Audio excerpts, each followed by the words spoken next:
Hello, my comrades. Today I'm showing you my falafel recipe. Of course, I'm starting with my chickpeas. These have been soaked overnight. This was 1 cup of dry chickpeas that I soaked overnight. You should not use cooked chickpeas for this. You need to have them soaked for around 12 hours or so.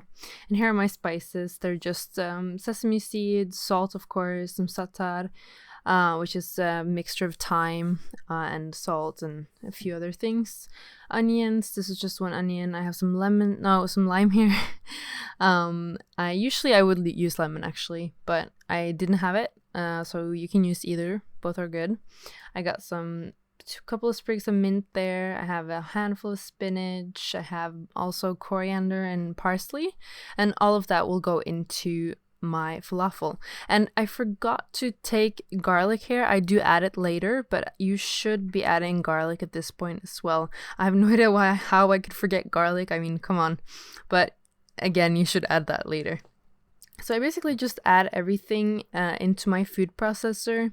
And this is a recipe where if you don't have a food processor or like a stand mixer, it is kind of hard to make it.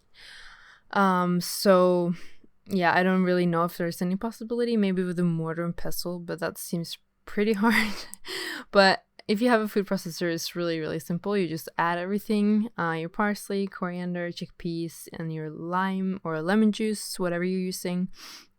Add your spices, and we're just gonna basically blend all that together. The texture that we are looking for is a nice balance between having it very fine, but you also don't want it too fine because then you don't get those crispy, nice outside on the falafel. So it's important to check on the texture while you are processing it in the food processor, just to see that you don't go too finely, basically.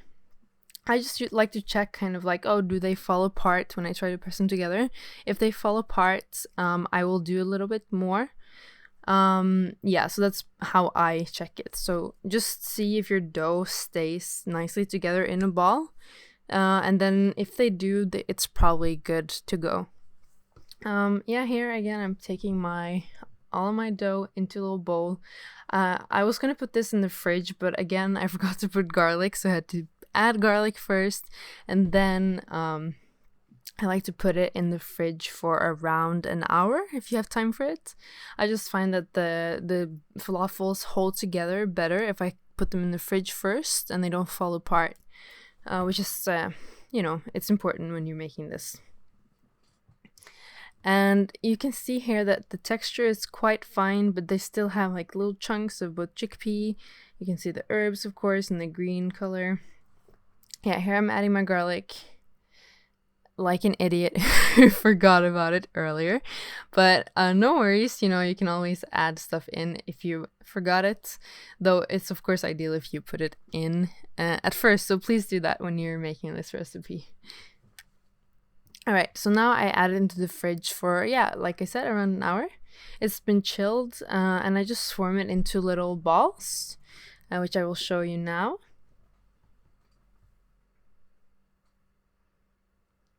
I take about a tablespoon or so of the falafel dough and just kind of form it, press it a little bit with my hands until quite compact little ball. And I also add some sesame seeds on. You don't have to do that, that's optional, though they crisp up really nicely when you fry them in the oil.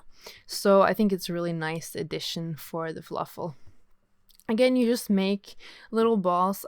This is quite a large recipe. Like I said, it's 1 cup of dry chickpeas that you soak, so that turns into quite a lot, and it keeps in the fridge for a long time. So I would recommend just making the ones that you are eating for that meal, and then keeping the dough, and then making them whenever you're ready to eat, basically, because they're definitely best when they're fresh out of the pan, in my opinion. So, and the dough keeps really nicely. Like, you can have it for a few days in the fridge and it won't go bad on you. So there's my little balls that I'm gonna fry. I just kind of shallow fry them in my pan, which means that I have half my pan with oil. So they're basically halfway submerged into the oil. and I fry them on each side for about 7 minutes. So halfway through, 7 minutes passed, you flip them over. The other side is submerged in oil. Works out great. I always do this when I make falafel. Here you can see that they have mostly not fallen apart, which is great. I used to have a lot of problem with my falafel falling apart. I think it's because I didn't grind up the falafel dough finely enough. So that's really important. But there is also a fine line there, because you can do it too fine and then it will also fall apart. So again, I really recommend to check your texture of the dough while you are food processing it. Just like check on it every couple of pulses even, just to see where you are so you don't go over. Again, when they seems to be holding together in your hand when you're trying to make a ball, it's probably fine. So that's how I check it anyway.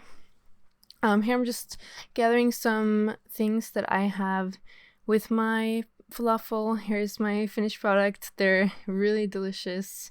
You want them pretty golden brown, of course not burnt, but you want a golden texture around the entire falafel. So here's my pita bread that I made.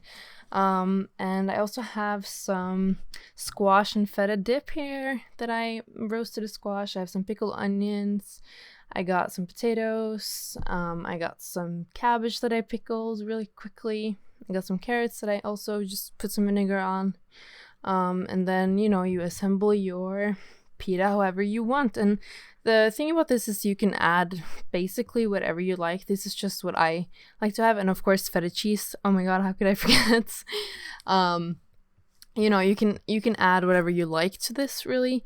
But I do think that it's important to have something that's crispy. For example, like pickled onions, pickled cabbage, and also something that's creamy, like you can use hummus, but I prefer to have like a feta dip because I already have a lot of chickpeas in the falafel, obviously. Just add things that you like to this sandwich or pita. And then I usually add just a couple of or 3 falafels in there. Cover it with stuff. And yeah, that's pretty much it. It's a really good recipe, and it's always nice to have in the fridge. As I said, this is a large recipe, and it will feed you for at least 2 or 3 dinners for 2 people. Which, yeah, I mean, it's delicious. So I hope you try it out, and I hope you enjoy this recipe. Thank you so much for watching, and I will see you soon.